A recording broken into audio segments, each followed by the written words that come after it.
दोस्तों एग्जाम मित्र में एक बार फिर से आपका स्वागत है। आशा करता हूँ आप सभी अच्छे होंगे।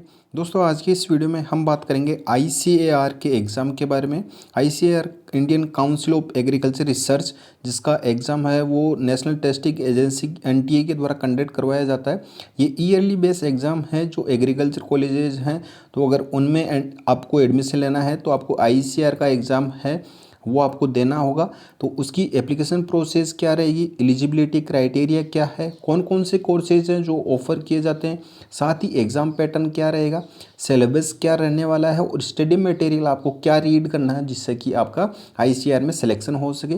तो दोस्तों डिटेल्स में आपको सारी इन्फॉर्मेशन इस वीडियो में मिलेगी।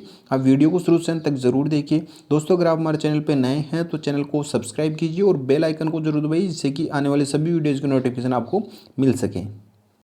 तो दोस्तों सबसे पहले बात करते हैं एप्लीकेशन प्रोसेस की। एप्लीकेशन प्रोसेस क्या होती है दोस्तों, ऑनलाइन मोड में आपको एप्लीकेशन फॉर्म है वो फिल करना हो, ऑनलाइन मोड रहेगा कम्प्लीटली। तो ये एग्ज़ाम है वो Indian council of agriculture research ICR all India entrance examination से आईसीएआर AIEE बोलते हैं। तो ये वाला एग्ज़ाम है ये आपको देना होता है, ये साल में एक बार होता है। अपने इंडिया में जितने भी एग्रीकल्चर यूनिवर्सिटीज़ हैं 71 यूनिवर्सिटी हैं और साथ ही इसके 102 आईसीआर के इंस्टीट्यूट हैं, तो उनमें एडमिशन के लिए आपको आईसीआर का एग्ज़ाम देना होता है। इसमें मैं आपको आगे डिटेल में बताऊंगा कि आईसीआर के द्वारा कौन कौन से कोर्सेज हैं वो ऑफ़र किए जाते हैं। तो इनमें जो अच्छी अच्छी यूनिवर्सिटी होती है एग्रीकल्चर की, तो जैसे स्टेट एग्रीकल्चर यूनिवर्सिटी हुई, इंडियन एग्रीकल्चर रिसर्च इंस्टीट्यूट हुआ जैसे IARI बोलते हैं, इंडियन वेटरनरी रिसर्च इंस्टीट्यूट हुआ IVRI। तो ये जो जितने भी 71 यूनिवर्सिटीज़ हैं तो उनमें आईसीएआर के एग्ज़ाम के द्वारा ही आप एडमिशन ले सकते हैं। एग्ज़ाम मोड है वो ऑनलाइन बेस्ड रहता है, CBT बेस्ड रहता है। एग्ज़ाम ड्यूरेशन है वो आपकी 2 घंटे और 30 मिनट की रहती है। इसकी ऑफिशियल वेबसाइट दोस्तों ये है। तो आपका एप्लीकेशन प्रोसेस आपको ऑनलाइन मोड में देना होता है। जैसे ही आईसीआर के द्वारा प्रोस्पेक्ट जारी कर दिया जाएगा दोस्तों 2021 का, तो वैसे ही आपको हमारे चैनल पे इन्फॉर्मेशन प्राप्त हो जाएगी। तो आप हमारे चैनल को सब्सक्राइब करके रखिए, जैसे ही लेटेस्ट अपडेट आएगा आपको वीडियो के माध्यम से इन्फॉर्मेशन मिल जाएगी। तो दोस्तों ये तो एप्लीकेशन प्रोसेस की बात हुई। अब नेक्स्ट बात करते हैं दोस्तों इसकी एलिजिबिलिटी क्राइटेरिया। दोस्तों एलिजिबिलिटी क्राइटेरिया की अगर बात करें तो इसमें आपकी जो एज है वो आपकी 16 साल होनी चाहिए मिनिमम और इंडियन होनी चाहिए। इसके अलावा अगर एजुकेशनल क्वालिफिकेशन की बात करें तो आपके पास 10+2 कंप्लीट हुआ होना चाहिए। आपने चाहे CBSE से कर रखा हो या अदर स्टेट बोर्ड से आपने कर रखा हो, इंग्लिश मीडियम से कर रखा हो और आपने इंग्लिश इसमें आपके पास में एक सब्जेक्ट होना चाहिए। और इसके अलावा आपके पास PCB physics chemistry biology, PCM physics chemistry math और PCA फिजिक्स केमिस्ट्री या एग्रीकल्चर में अगर आपने 10+2 कर रखा है तो वो उसके लिए भी आप एलिजिबल हैं, वो व्यक्ति भी इसके लिए एलिजिबल हैं। क्वालिफिकेशन 10+2 है। अगर इसमें परसेंटेज की बात करें दोस्तों तो OBC जनरल नॉन क्रीमिलियर अभ्यर्थी है तो उनके लिए 50% मार्क्स इसमें अनिवार्य हैं 12th में। और उसके अलावा अगर SC/ST की बात करें तो उनके लिए 40 या 45% इसमें अनिवार्य हैं दोस्तों। तो ये बात होगी दोस्तों एलिजिबिलिटी क्राइटेरिया की। अब नेक्स्ट बात करते हैं कि कौन कौन से कोर्सेज हैं वो ऑफ़र किए जाते हैं। दोस्तों कोर्सेज हैं वो आपने 10+2 में क्या कर रखा है तो उसके बेसिस पे आपको ऑफ़र किए जाते हैं। अगर जैसे स्ट्रीम A है एग्रीकल्चर या बायोलॉजी से अगर आपने 10+2 कर रखा है तो उसमें आप BSc एग्रीकल्चर हॉर्टिकल्चर से कर सकते हैं, फिशरीज़ में कर सकते हैं, फॉरेस्ट्री, होम साइंस या सेरिकल्चर में फूड साइंस, बायोटेक्नोलॉजी से भी आप कर सकते हैं।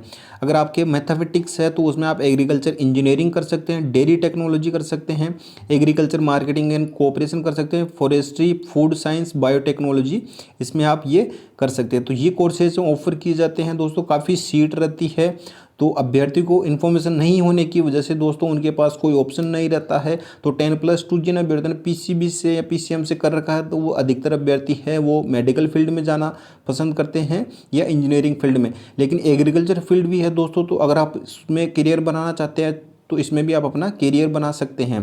तो ये कोर्सेज है, इनमें से कोई भी कोर्सेज से अगर आप करना चाहते हैं तो वो कोर्सेज आप काउंसलिंग में आप सिलेक्ट कर सकते हैं दोस्तों। तो ये बात हो गई दोस्तों कि ऑफ़र कौन कौन से किए जाते हैं। अब नेक्स्ट है कि एग्ज़ाम पैटर्न क्या रहेगा दोस्तों। दोस्तों एग्ज़ाम पैटर्न की बात करें तो इसकी जो कंडक्टिंग बॉडी है वो एनटीए, जैसे कि मैंने आपको पूर्व में बताया है। नेम ऑफ स्ट्रीम्स में दोस्तों कौन कौन से सब्जेक्ट हैं, जैसे पीसीएम है फिजिक्स केमिस्ट्री मैथमेटिक्स, पीसीबी है फिजिक्स केमिस्ट्री बायोलॉजी और पीसीए है फिजिक्स केमिस्ट्री एग्रीकल्चर। तो ये 3 स्ट्रीम है। अगर आपने इन 3 स्ट्रीम में से किसी में से भी 10+2 किया है तो आप एलिजिबल हैं दोस्तों।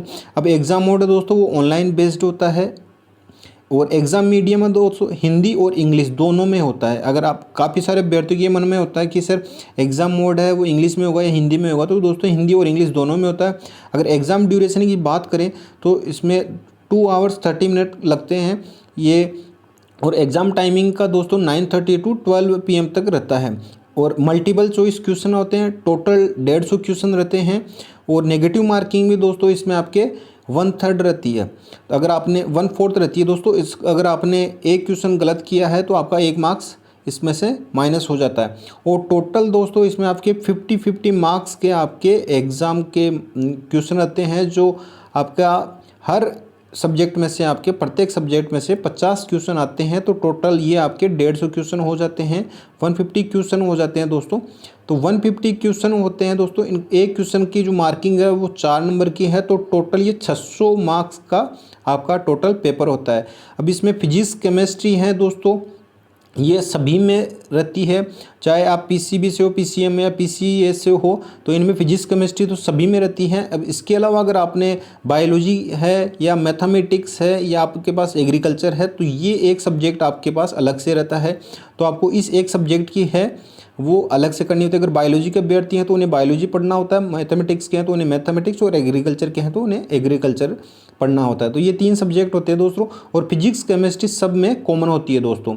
तो ये 600 मार्क्स का होता है टोटल, और इसमें आपके एक क्वेश्चन के 4 मार्क्स मिलते हैं और टोटल 600 मार्क्स का ये पूरा पेपर होता है। 150 क्वेश्चन इसमें आते हैं दोस्तों। अब बात करते हैं दोस्तों इसके स्टडी मटेरियल की। स्टडी मटेरियल आपको क्या रीड करना चाहिए और स्टडी मटेरियल में सिलेबस क्या क्या आता है दोस्तों। सिलेबस में दोस्तों 11th और 12th बेस्ड का जो भी आपने रीड किया है तो 11th और 12th बेस्ड का कंप्लीट सिलेबस आता है, और एनसीईआरटी बेस्ड इसमें कंप्लीट सिलेबस आता है। तो दोस्तों एनटीए के द्वारा एग्ज़ाम कंडक्ट करवाया जा रहा है, तो जो एग्ज़ाम लेवल भी है वो मीडियम से हाई की ओर रहता है।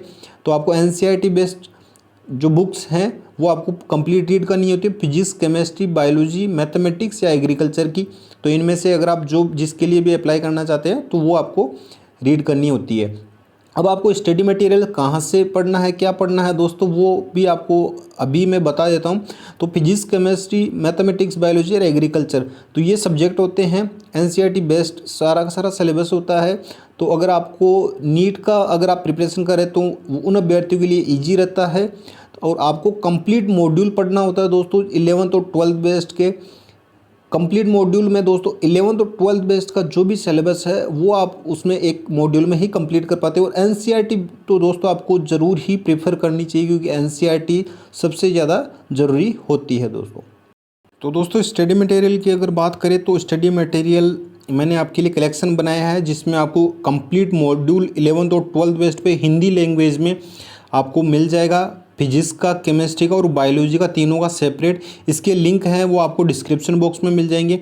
साथ ही अगर आपको NCERT based MCQ with solution चाहिए तो दोस्तों वो भी लिंक आपको डिस्क्रिप्शन बॉक्स में मिल जाएगा। ये आपके लिए आईसीएआर का अगर आप एंट्रेंस एग्जाम दे रहे हैं तो उसके लिए आपके लिए रामबाण साबित होगा।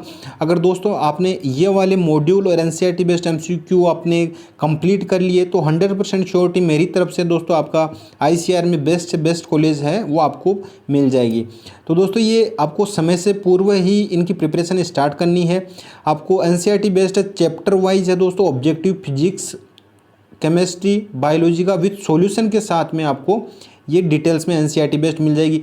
एनसीईआरटी आपको थ्योरी अगर पढ़ते हैं दोस्तों तो उसमें काफ़ी टाइम लग जाता है। अगर आप एमसीक्यू लगाते हैं एनसीईआरटी का तो दोस्तों उसमें आपको सॉल्यूशन भी मिलता है, और साथ ही आप आपका आकलन भी कर पाते हैं कि आपको कौन सी क्वेश्चन का आंसर आ रहा है और कौन सी का नहीं आ रहा है। तो दोस्तों ये स्टडी मटेरियल है जो आपको डिस्क्रिप्शन में लिंक दिया गया है या कमेंट बॉक्स में पिन किया हुआ मिल जाएगा। तो ये स्टडी मटेरियल है, ये भी आप लगा सकते हैं और अब आईसीएआर में अपनी सीट है वो कंफर्म कर सकते हैं।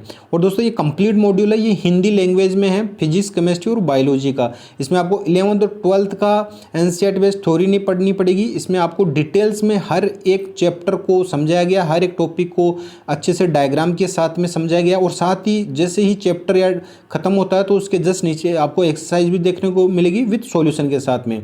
तो ये सारी की सारी स्टडी मटेरियल आप ये प्राप्त कर सकते हैं, डाउनलोड कर सकते हैं। आई होप दोस्तों आपको ये वीडियो पसंद आया होगा। अगर आईसीएआर से रिलेटेड अगर कोई भी आपके मन में डाउट हो, कोई भी क्वेश्चन है, तो आप मुझे कमेंट बॉक्स में पूछ सकते हैं या इंस्टाग्राम पे फॉलो कर सकते हैं। इंस्टाग्राम का लिंक आपको डिस्क्रिप्शन बॉक्स में मिल जाएगा। वीडियो पसंद आया तो वीडियो को लाइक कीजिए, शेयर कीजिए। धन्यवाद। जय हिंद, जय भारत।